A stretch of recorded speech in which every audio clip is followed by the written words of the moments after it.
आत्मवंदन सभी को। मैं ऋतु रानीवाला न्यू सेल्फ मेडिटेशन ग्रुप में आप सभी लोगों का स्वागत करती हूँ। धन्यवाद करती हूँ आज के इस ध्यान सत्र में और स्वाध्याय सत्र में जुड़ने के लिए। तो फ्रेंड्स, हम लोग जैसे कि यहाँ पर ब्रह्मश्री पितामह जी की पुस्तक जो है आत्मयोगी भव, उसका स्वाध्याय करते हैं और ध्यान करते हैं।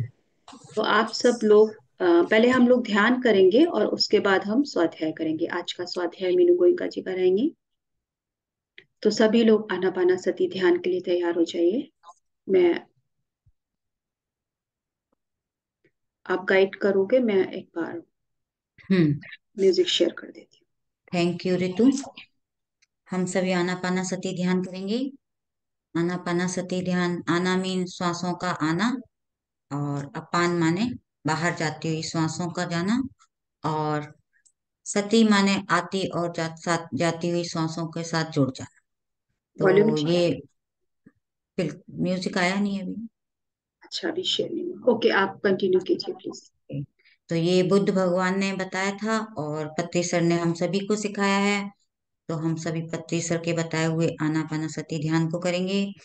तो आप सभी सुखासन में बैठ जाएं। सुखासन में माने आप अगर जमीन पे पालती मारकर बैठ सकते हैं, ठीक है, वरना आप सोफा चेयर पे बैठ सकते हैं। दोनों हाथों की उंगलियों को फंसा लें, पाँव को क्रॉस कर लें, और अपनी आंखों को एक चेहरे पे मीठी सी मुस्कान के साथ पलकों को बंद कर लें। वॉल्यूम ठीक है? थोड़ा सा बढ़ा दूं?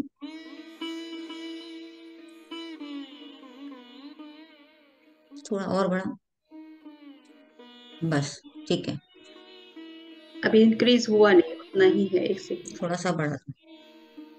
अब ठीक है? हाँ, अब ठीक है।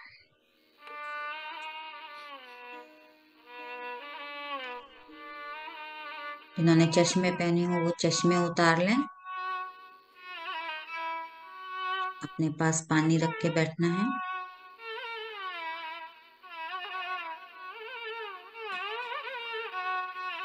अपनी आती और जाती श्वासों के साथ जुड़े रहेंगे। कोई सोच नहीं, कोई विचार नहीं। ये विचार तो सारा दिन आते रहते हैं और जाते रहते हैं। हमें बस अपना ध्यान सिर्फ ध्यान पे ही रखना है। ध्यान तो हमें स्वतः ही लग जाना है।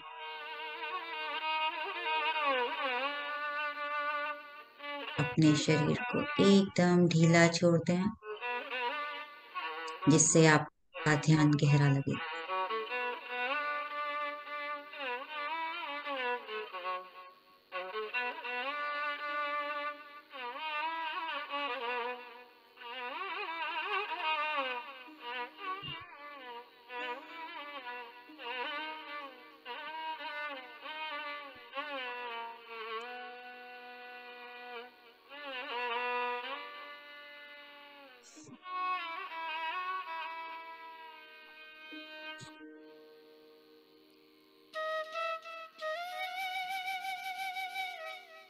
केवल हमारी श्वासें और हम, हमें अपने अंदर की यात्रा करनी है इस मधुर संगीत के साथ।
शरीर में कहीं भी कोई खिंचाव, तनाव न हो।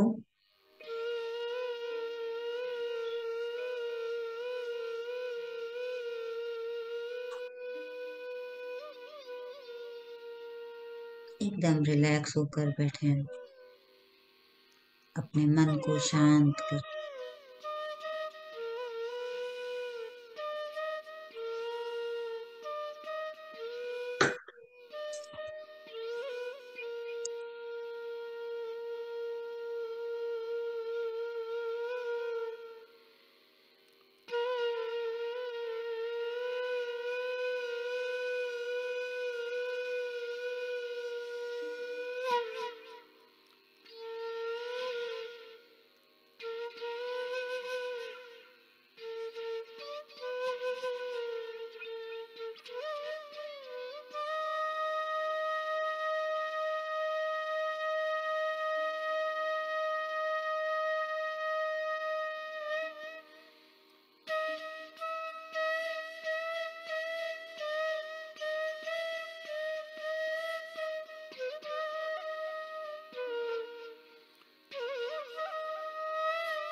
प्रातःकाल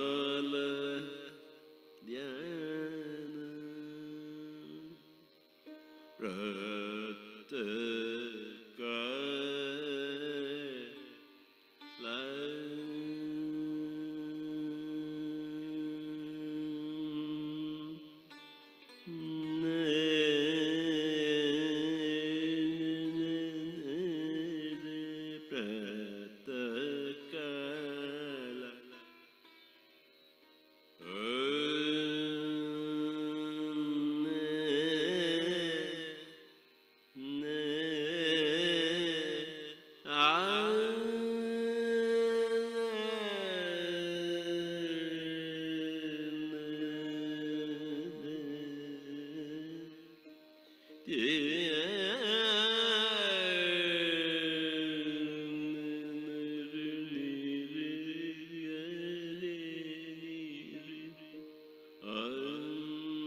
Last 5 minutes.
हम ध्यान से बाहर आने की तैयारी करेंगे।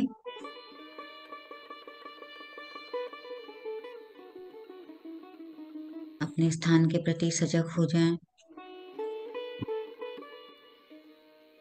एक गहरी लंबी सांस लें और अपने दोनों हाथों की हथेलियों को अपनी आंखों के ऊपर रखेंगे।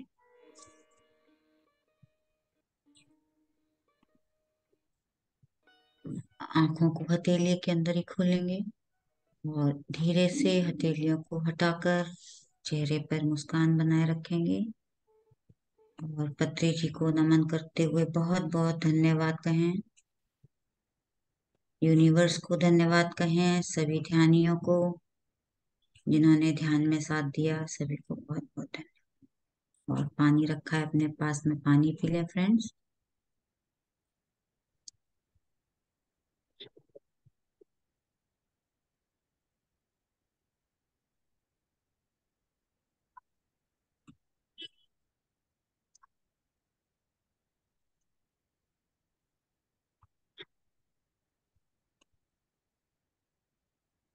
तो अब हम स्वाध्याय शुरू करेंगे। आत्मयोगी भव।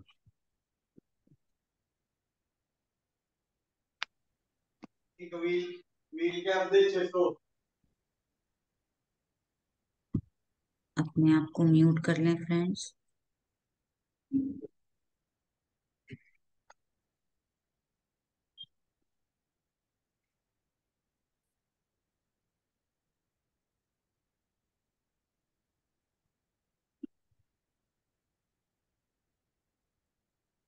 ध्यान महाचक्र 5,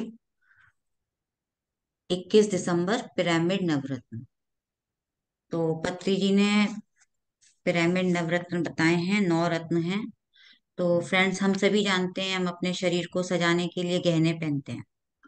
सभी पहनते हैं गहने के, हम सुंदर दिखें। तो हम तो शरीर को तो सभी सजाते हैं, लेकिन आत्मा को सजाने के लिए क्या है? तो हम गहने तो अपने साथ नहीं ले जा सकते, लेकिन आत्मा के लिए जब हम शरीर छोड़ देंगे तो हमारी आत्मा के साथ क्या जाएगा?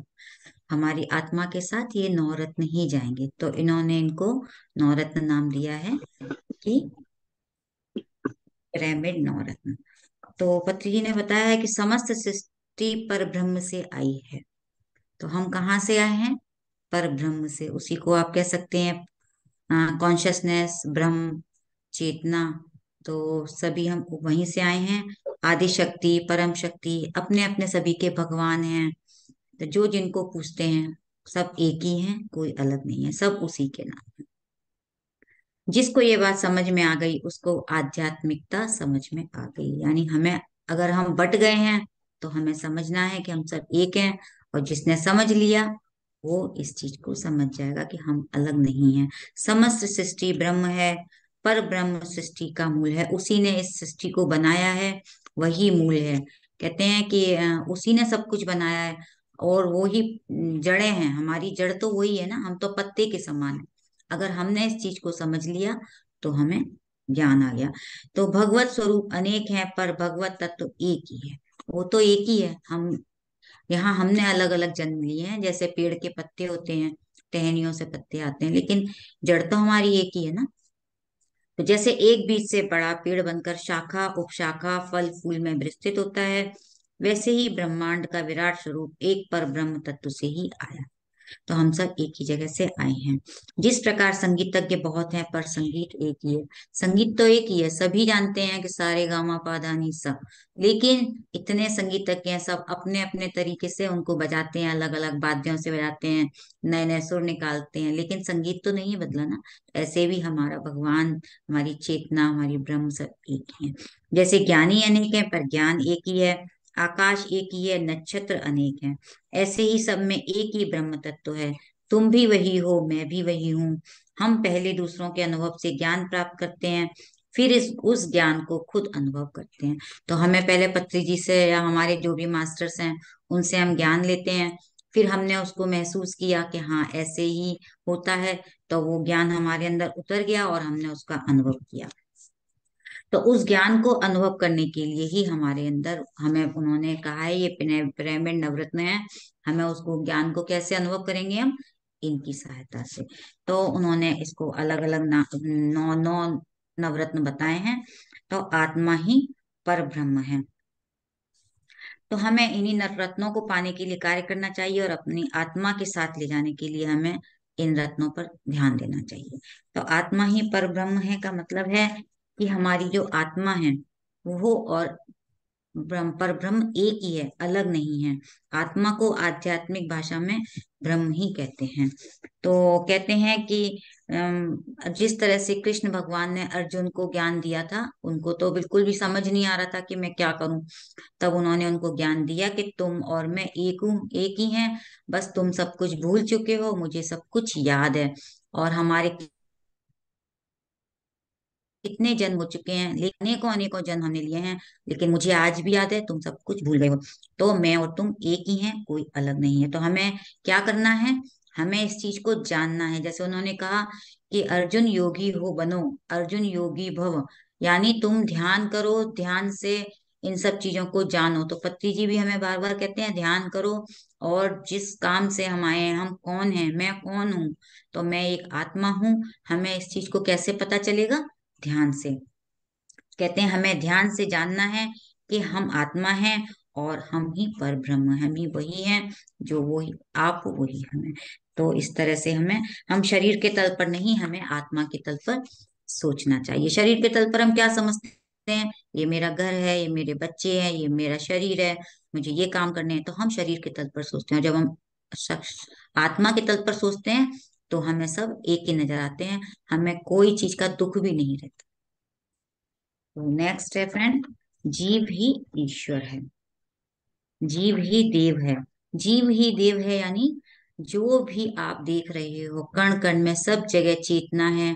चाहे वो जीव जंतु हो, पेड़ पौधे हो, और मिनरल किंगडम हो, जो पर्वत पहाड़ है, सब में चेतना है। किसी में कम है, किसी में ज्यादा है। हर मनुष्य एक ही है, सब ऊपर से ही आया है। पत्ते हो, तो और जो भी आपने किसी चीज को भी छूते हो, आप देखते हो, एहसास करते हो, हमारे पंच तत्व हैं, सभी में चेतना है।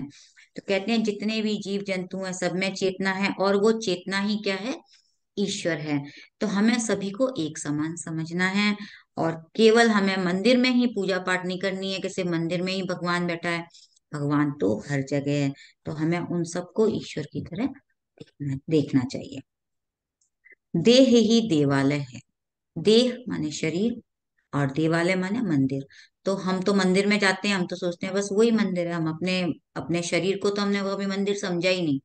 हम तो अपने शरीर में इतनी बुराइयां, इतना क्रोध, इतना इस तरह के सारे हमारे जो चित्त वृत्ति निरोध है, जो कि हमें अपनी सारी वृत्तियां हैं हमारे अंदर, उनको हमें खत्म करना चाहिए।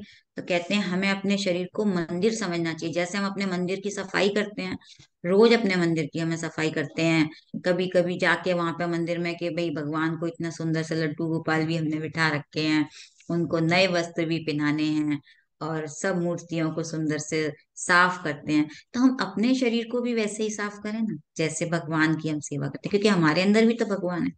तो उस भगवान को जो हम मंदिर में सजा कर देखते हैं, उस रूप को देखते हैं, वो मंदिर, वही भगवान हमारे अंदर है। तो हमें अपने मन को भी उतना ही साफ रखना है। तो कहते हैं हम धरती पर अनुभव लेने आए, आत्मा की, आत्मा जो है उसको तो शरीर की जरूरत होती है, क्योंकि हमें यहाँ पर आकर अनुभव करने होते हैं, इसलिए ये हम शरीर धारण करते हैं। और आत्मा का क्या है, वो तो सिर्फ अनुभव करने आई है।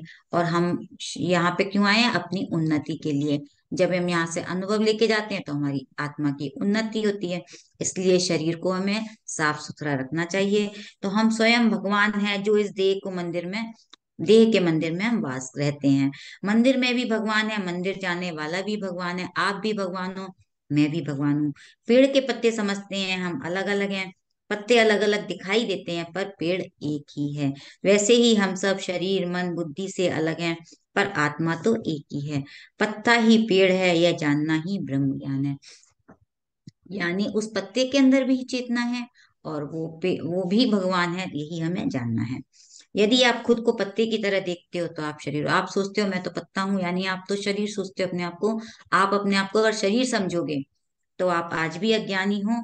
और अगर आप उसको पेड़ की तरह अपने समझोगे कि मैं पेड़ हूँ, मैं ज्ञान हूँ, और मैं आत्मा हूँ, तभी आपको ज्ञान होगा, आप तभी ब्रह्म भगवान बन जाओगे। तो नेक्स्ट है, समय ही साधना है। देही देव, समय ही साधना है। तो कहते हैं समय रहते ही हमें साधना करनी है। यानी हम अभी तक हमने जो समय निकाल दिया, उसके लिए हमें कोई गिल्ट नहीं करना है, क्योंकि हमारा अब समय आ गया है, तो हमें अब साधना करनी है। और जो भी समय है, अब हमें अपना समय घर गृहस्थी में रहते हुए भी अपनी साधना का समय निकालना चाहिए। ये नहीं कि बस अब हमें समय मिला है तो हम सारे दिन साधना ही साधना करते रहें, या हमें घर में काम में सारा दिन घर का काम ही करते रहें। नहीं, हमें अपना सज्जन सांगत्य भी करना है, हमें स्वाध्याय भी करना है, हमें ध्यान भी करना है। तो हमें अ, साधना भी करनी चाहिए। तो समय रहते ही हमें साधना करनी है। जितना ज्यादा समय हम ध्यान करते हैं उतनी ज्यादा साधना होती है। आप कितना समय साधना को देते हो उतनी ही ज्यादा आपकी प्रगति होती है। तो कहते हैं हम किसी चीज की जितनी अच्छे से प्रैक्टिस करेंगे, हम कोई खाना भी बनाते हैं किचन में, पहली बार हम बनाते हैं कमी भी रह जाती है, फिर हम उसको बार बार करते हैं प्रैक्टिस। कोई चीज कोई चीज आप सीखते हो, बनानी भी सीखते हो, तब भी हमारे से गलतियां होती हैं। तो इस तरह से कहते हैं जितनी हम कोई चीज बार बार करते जाते हैं, हमारी प्रैक्टिस होती है, तो हम उसमें परफेक्ट हो जाते हैं। तो 1965 में त्यागराज संगीत उत्सव में मैं स्वयं सेवी बना, और मशहूर वायोलिन वादक MS गोपाल कृष्ण को सिकंदराबाद रेलवे स्टेशन से लेने गया।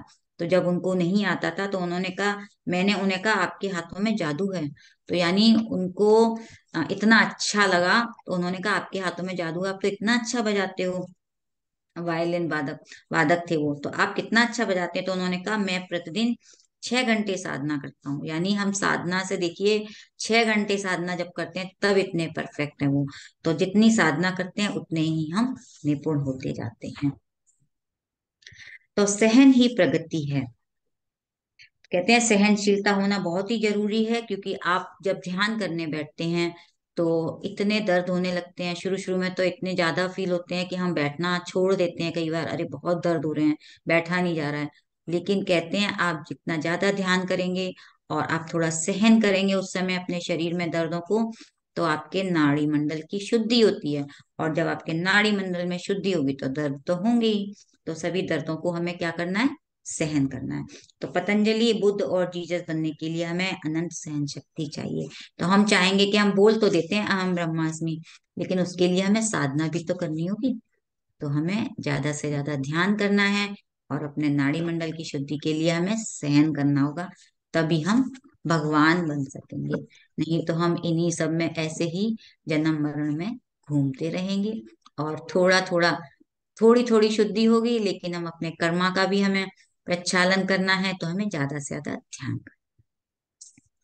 कहते हैं अपने परिवार को हमें समझना चाहिए। अगर वो गुस्सा करते हैं, वो बाधा बनते हैं, तो हमें उनको भी शांत रखकर उनसे बात करके कि भाई हम ध्यान कर रहे हैं, आप भी ध्यान, अगर उनको नहीं ज्ञान देना है मत दीजिए, लेकिन उनको शांत रहकर भी हमें ध्यान कि हमें ध्यान करना है, हमें ध्यान थोड़ी देर करने दीजिए। तो आपके घर में सभी के होती है, तो हमें इन सब चीज के लिए भी हमें सहनशीलता रखनी चाहिए। कई बार घर गृहस्थी में भी हो जाता है ना कि ध्यान में बाधाएं आने लगती हैं, तो हमें उन चीजों को भी समझना चाहिए। कहते हैं सहन करने से हमारी प्रगति होती है। अनुभव ही ज्ञान है। तो साधना करते करते हमें बहुत सारे अनुभव होते हैं, हमारे शक्ति केंद्र जागृत हो जाते हैं। तो ये तो आप लोग भी देख रहे होगा, आप लोग खुद ही कई बार एक्सपीरियंस शेयर करते हैं कि अरे मेरे को ये पहले से पता चल गया, इंट्यूशन हो गया, या हम एस्ट्रल ट्रेवल किया हमने।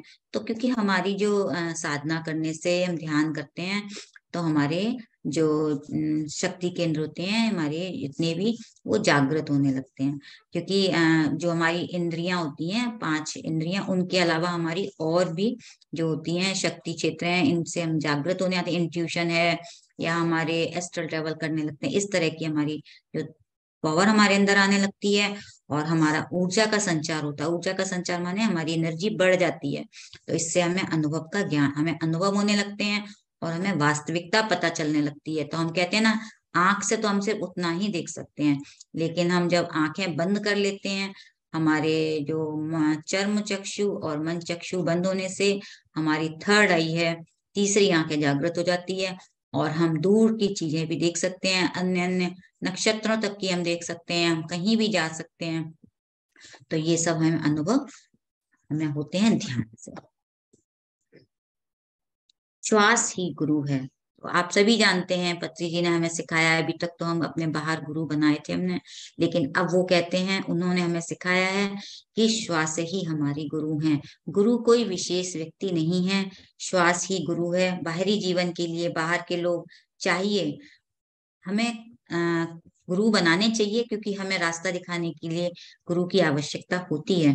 परंतु आध्यात्मिक उन्नति के लिए हमारी श्वास ही हमारी गुरु हैं। तो यानी श्वास ही गुरु है। श्वास अर्थात प्रकृति। प्रकृति क्या है? आप आंख खोल के देखिए, सब जगह क्या है? सिर्फ एयर ही है। और हम अपनी श्वास में क्या लेते हैं? एयर लेते हैं। तो श्वासें ही प्रकृति है, और वही हमारा जोड़ती हैं हमको हमारे चेतना से, भगवान से। तो वही हमारा शक्ति क्षेत्र है, श्वास है, और श्वास शक्ति आदि शक्ति से जोड़ने वाली कड़ी है। आज हमारी श्वास रुक जाती है तो हम उससे हमारी कड़ी टूट जाएगी। तो आप नाक पर हाथ रख के देखिए थोड़ी सी देर के लिए, हम सांस रोक लें अगर, तो क्या होगा? हम तो मर ही जाएंगे। तो हमारा हमें कौन जोड़ के रखा है? हमारे जो सबके अपनी अपनी ब्रह्म से, चेतना से, या कहते हैं ना हमारे हमें, तो हमारी श्वासें ही हमें जोड़ रखती हैं, वही हमारी कड़ी है। तो प्रकृति से हम जुड़े हुए हैं इन श्वासों के जरिए। श्वास आ जा रहा है, उसके साथ रहें। श्वास ही आपका गुरु है, कोई व्यक्ति आपका गुरु नहीं हो सकता। समुद्र से थोड़ा पानी निकाला तो बाहर का पानी और समुद्र का पानी एक ही है। कहते हैं ना कि समुद्र के पानी को आप अगर थोड़ा सा अलग ले लोगे तो उसका स्वाद नहीं बदल जाएगा, या उसमें कोई परिवर्तन नहीं आएगा, वो एक ही रहेगा। चिदाकाश ही घटाकाश है। विश्व शक्ति का संबंध हमारी श्वासों के साथ है। तो कहते हैं, कुछ लोग कहते हैं कि भगवत गीता में लिखा है कि सिर, गर्दन और रीढ़ की हड्डी को एकदम सीधा करके स्थित करना है। भगवत गीता में एक श्लोक आता है, तो उसमें यही कहा जाता है कि आप अपने शरीर को स्थिर रखें। लेकिन वो उसको इस तरह से समझते हैं कि हमें अपनी गर्दन सीधी रखनी है, हमें सिर सीधा रखना है ध्यान करने के लिए, अपनी रीढ़ की हड्डी सीधी रखनी है। लेकिन पत्री जी ने इसमें बताया है कि शरीर स्थिर रखने के साथ साथ हमें अपने, इसका मतलब होता है कि हमें सिर, गर्दन और रीढ़ की हड्डी सीधी करने का मतलब नहीं है सिर्फ सीधे सुखासन में बैठना है, हाथ पैर को क्रॉस करके या आंखें बंद करके बैठना है, सिर्फ श्वासों को देखना है। हमें सिर का मतलब है अपना मन, जो हमारे थॉट्स हैं, और गर्दन का मतलब है हमारे वचन जो हम बोलते हैं, और कर्म, कर्म माने जो हम करते हैं। तो हमारे सब ये सब अलाइन होने चाहिए। ऐसा नहीं है हम सोच कहीं और रहे हैं, हम बोल कुछ और रहे हैं, यानी हम चुप नहीं है, हम अंदर से अंदर हमारे विचार चल रहे हैं, और हमारी रीढ़ की हड्डी हम सीधी कर ले, माने अकड़ के नहीं बैठना। ओ पत्री सर ने कभी नहीं कहा आप सीधे अकड़ के बैठो। वो कहते हैं आप सुखासन में बैठो, आप अपनी बस इन चीजों को अलाइन करके बैठो। यानी हमें अपने कर्म भी सही रखने चाहिए, यानी मन के विचार, वाणी और कर्म एक ही दिशा में होने चाहिए। तो इस तरह से उन्होंने फिर हमारा अगला है, दान ही धर्म है।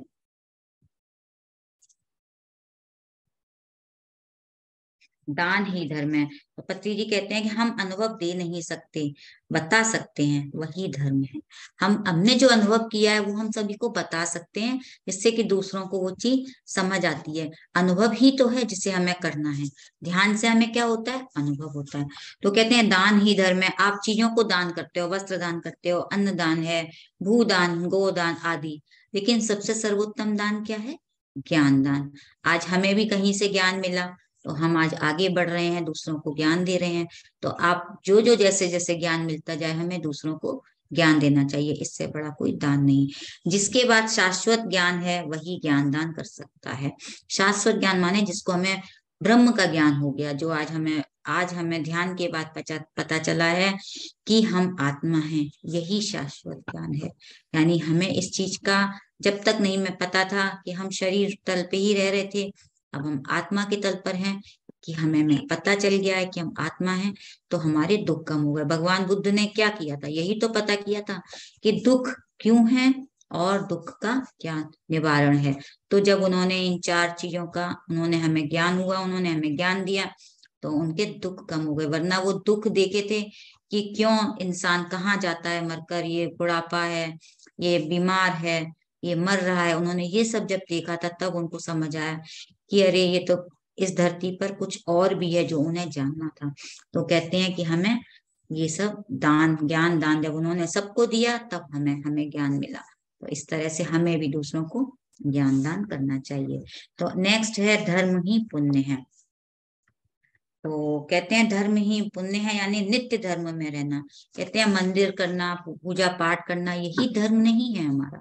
हम सिर्फ मंदिर जाते हैं, टीका लगा देते हैं, आरती कर लेते हैं, हम तो अभी तक यही धर्म कर रहे हैं, इसी को हम धर्म समझ रहे थे। लेकिन धर्म क्या है? नित्य धर्म, सही और गलत की पहचान, चित और अनित्य में, जो हमें रोजाना की लाइफ में हमें पता होना चाहिए कि हम क्या गलत कर रहे हैं, क्या सही कर रहे हैं, उसकी पहचान ही धर्म है। यानी प्रतिदिन धर्म के अनुसार आचरण करना ही पुण्य है। और धर्म यानी उचित अनुचित का ज्ञान, यह ज्ञान ध्यान से आता है। हमें यही नहीं पता हम क्या कर रहे हैं, सही कर रहे हैं कि गलत कर रहे हैं, वो हम करे चले जा रहे हैं, बस करे चले जा रहे हैं। नहीं, हमें उस चीज का ज्ञान होना चाहिए कि हमने क्या सही किया है, क्या गलत किया है, कितना करना है, कैसे करना है। जब हमें समझ में आता है, वो हमें ध्यान से समझ में आता है फ्रेंड्स। तो फ्रेंड्स, पत्री जी ने ये हमें 9 रत्नों के बारे में बताया है कि ध्यान में जब हम शून्य हो जाते हैं तो यह एक तरह से अज्ञातवास है, अर्थात हम जो जानते हैं वह सब भूल जाते हैं। तब अनुभव से यह पता चलता है अहम ब्रह्मास्मि। पांडित्य का अर्थ है कहा सुना ज्ञान, अनुभव से प्राप्त ज्ञान ही ब्रह्म ज्ञान है।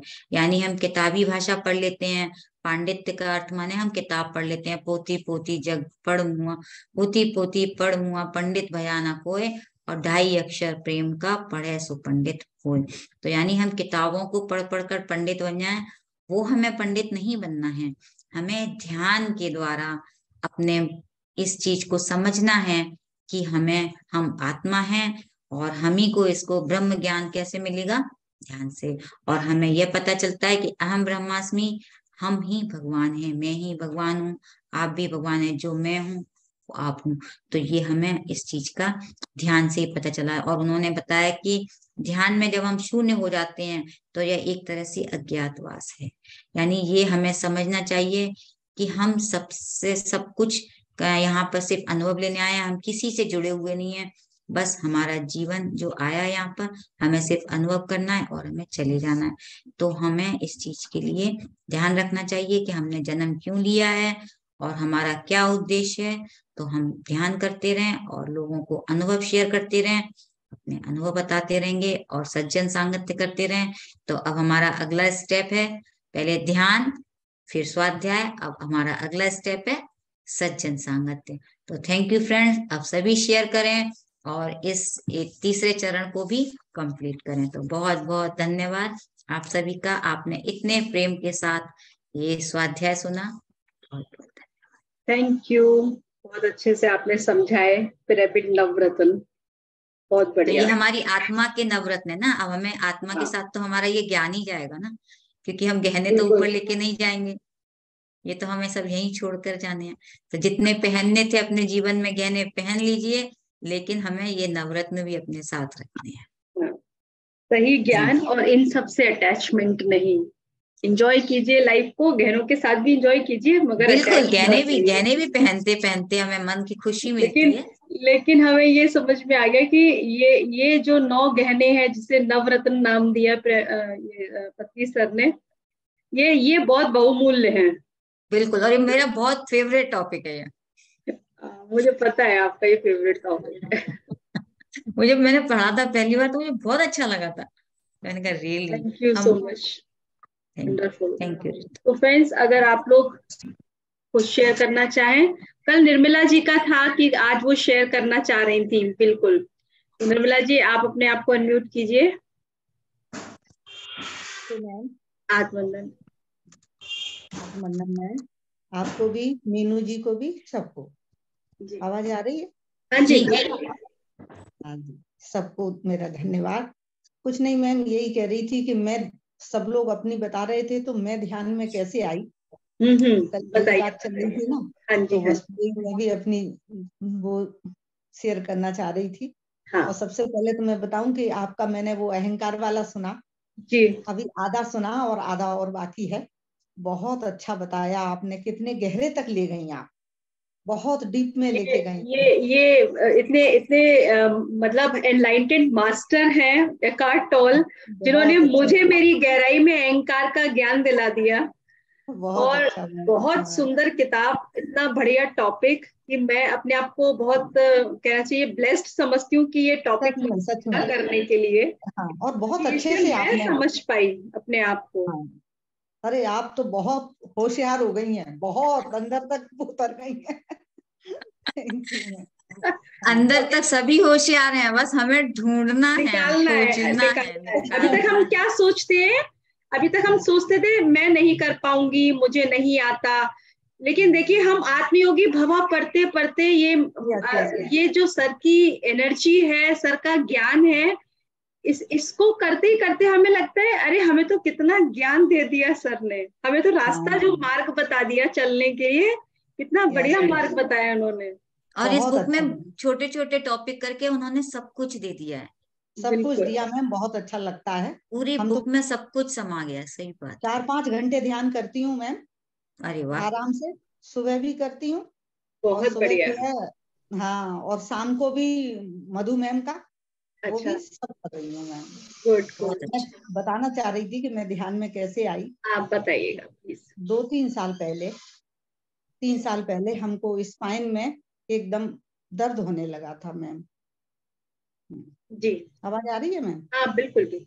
हाँ, 2-3 साल पहले स्पाइन में दर्द होने लगा था, तो काफी दर्द हुआ मैम, और मैं पलंग पे आ गई, है ना।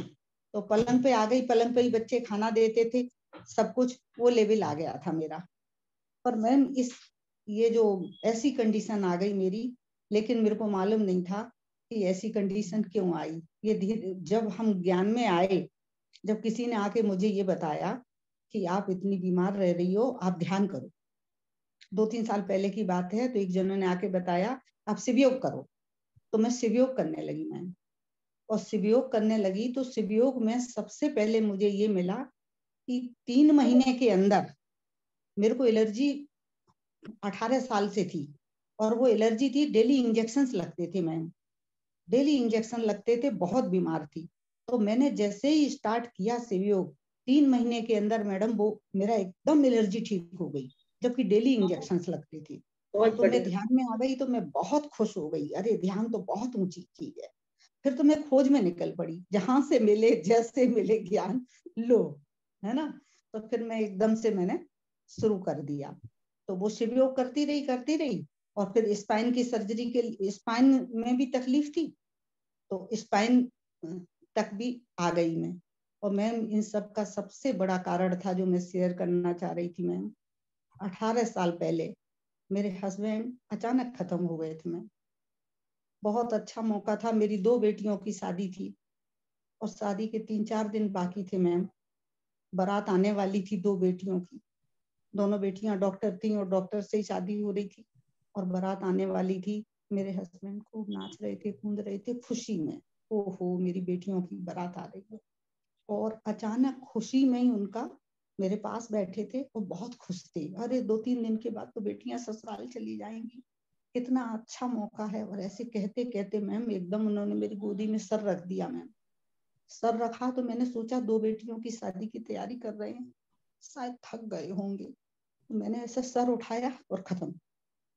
खुशी में हार्ट अटैक आ गया मैडम, खुशी में अचानक, पानी तक नहीं मांगा, उन्हें दर्द भी नहीं हुआ मैम। वो ऐसा हादसा था, 18 साल पहले की बात। दोनों बेटियों की शादी तो मैंने कर दी, क्योंकि वो तो अब 3 ही दिन बाकी थे बारात आने के, और साथ साथ हो रही थी शादी, तो लोगों ने बोला शादी मत रोको, तीसरे दिन 13वीं कर दो, चौथे दिन बारात आने दो। जैसे तैसे मैंने किया, मैं बहुत कुछ वो किया, और उनको विदा कर दिया बेटियों को। मेरा घर ऐसा हो गया, 2 बेटियों की विदा, ऊपर से ये भी चले गए मैम। और मैं ज्ञान ध्यान में नहीं थी मैम, मैं नहीं जानती थी। मैंने उस एनर्जी को इतना अपने अंदर रख लिया, इतना रख लिया। उससे पहले मैं कभी बीमार नहीं होती थी मैम, कभी नहीं होती थी बीमार। लेकिन उसके उनके जाने के बाद, बेटियों की शादी होने के बाद 3 महीने के अंदर तभी मेरे को एलर्जी आ गई। ये एलर्जी की बीमारी जो आपको बताई, वो एलर्जी की आ गई। उसी समय से ब्लड प्रेशर शुरू हो गया, उसी के बाद से डायबिटीज शुरू हो गई, और उसी के बाद से स्पाइन की धीरे धीरे तकलीफें बढ़ने लगी मैं। तो जैसे तैसे मैंने इतना समय काटा, 16 साल। मुझे नहीं मालूम था, ज्ञान ध्यान में नहीं थी, तो मैं रोज रात को रोती थी, उनको याद करती थी और रोती थी, याद करती थी और रोती थी। मुझे पता ही नहीं था कि मैं क्या कर रही हूँ, क्योंकि ज्ञान नहीं था। डेली याद करना रोना, डेली याद करना रोना। अब ऐसे करके चारों बीमारियां मैंने कैच कर ली। फिर जब मेरे को ये पता पड़ा 2 साल पहले शिवयोग की जब किसी ने बात बताई, तब मुझे समझ में आया कि अरे ये तो बीमारियां मैंने खुद पकड़ी है। फिर वो मेरी एलर्जी ठीक हुई तो शिवयोग के बाबा जी हैं, शिवानंद बाबा जी, उन्होंने ध्यान में मुझसे ये कहा, ध्यान में बहुत गहरे ध्यान में ले गए तुरिया अवस्था में। उन्होंने कहा मांग लो, आज आपको क्या मांगना है, क्या ठीक करना चाहती हो। अब मैंने सोचा कि मैं स्लिप डिस्क मांगू, क्योंकि स्लिप डिस्क का ऑपरेशन होने वाला था, स्लिप डिस्क मांग लूं। फिर एकदम दिमाग में आया, तुरिया अवस्था में ही ध्यान में आ गया, नहीं मुझे एलर्जी मांगनी है, क्योंकि मुझे डेली इंजेक्शन लगते हैं और मैं नींद में पड़ी रहती हूँ, ध्यान तो कर ही नहीं पाऊंगी। तो मैंने तुरंत कहा बाबा जी मेरी एलर्जी ठीक कर दो। पता नहीं वो तुरिया अवस्था में मुझे ये बात याद रही कि मेरी एलर्जी ठीक कर दो। तो जैसे ही मैंने बोला और उसके आधे घंटे के बाद जब ध्यान खत्म हो गया तो मेरे शरीर में इतने मोटे घूंगड़े निकल आए सब जगह पूरे में। मैंने कहा ये क्या हो गया। मेरी बेटी ने कहा मम्मी ये क्या हुआ। मैं खुजा खुजा के परेशान। मैंने कहा बाबा जी ने अभी अभी मुझसे कहा है मांग लो, और मैंने मांगा तो ये ऐसा हो गया, सूज गया पूरा मुंह ये। और फिर 1 घंटे के बाद सब खत्म और वो बीमारी जड़ से खत्म हो गई, बिल्कुल जड़ से खत्म हो गई। तो तभी मैंने समझा कि अरे मेरी एलर्जी जो बरसों से नहीं खत्म हो रही थी, उनको तो खत्म होकर 16 साल हो गए थे तब से थी, वो ठीक हो गई। इसका मतलब ध्यान में बहुत ताकत है, बहुत ताकत है। और तब से मैंने पकड़ा, अभी 2 साल से ये ध्यान, तब से जैसा मिलता है जहां मिलता है।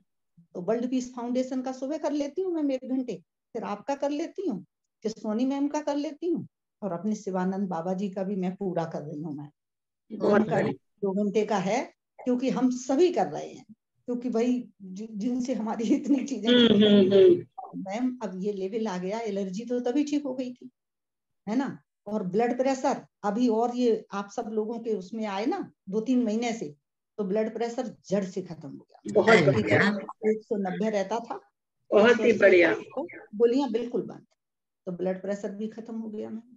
और डायबिटीज मैम 3 गोली खाती थी, एक सुबह एक दोपहर एक शाम, तो 1 गोली पे आ गई है। वो भी आपने तो चमत्कार ही कर दिए, बहुत ही बढ़िया। ये है ध्यान का चमत्कार। 5 घंटे अभी अभी पत्री जी ने बोला ना साधना करनी है, 6 घंटे की साधना, आपने तो बिल्कुल साबित करके दिखा दिया। बिल्कुल, ये हमारी बेटियां कहती हैं आप तो लगे रहो। और किस्मत की ये बात हुई कि जैसे ही वो खत्म हुए तो हमारी चारों बेटियों ने पड़ोस में ही मकान बना लिए। ये हम जहाँ रह रहे हैं इस घर में, ये चारों पड़ोस में मेरी चारों बेटियां डॉक्टर हैं, पड़ोस में ही सबके घर। आप कहाँ से हैं? मैं भोपाल से हूँ। मैं अच्छा, ओके। भोपाल से। अरे वाह, अपर्णा की चेहरे की रंगत देखो। मैं भोपाल से हूँ। बहुत अच्छा एक्सपीरियंस आपका। अब आप सेवा करिए, लोगों को बताइए ध्यान के बारे में, उनको जोड़िए, उनको ध्यान कराइए, तो आपकी और जो एक गोली है वो भी छू मंतर। मैम हमारी बेटियां करती हैं, वो क्या है सुबह जब जाती हैं तो वर्ल्ड पीस फाउंडेशन डॉक्टर है ना सब, तो शाम को 5 बजे आती हैं, तो उनको टाइम नहीं मिलता, तो वो सुबह वर्ल्ड पीस फाउंडेशन वाला जो है 7 बजे आता है, 7:30 पे, वो कर लेती हैं। क्योंकि 1 घंटे का करके सब बेटियां करती हैं। मधु सोनी खूब अच्छे से जानती हैं उनको सबको। और वो मधु सोनी से भी बेटियां कह रही थी कि मधु सोनी से कि आपने क्या सिखा दिया मैम को, वो तो 6-6 घंटे बैठी रहती है, मेरे से बात ही नहीं करती है।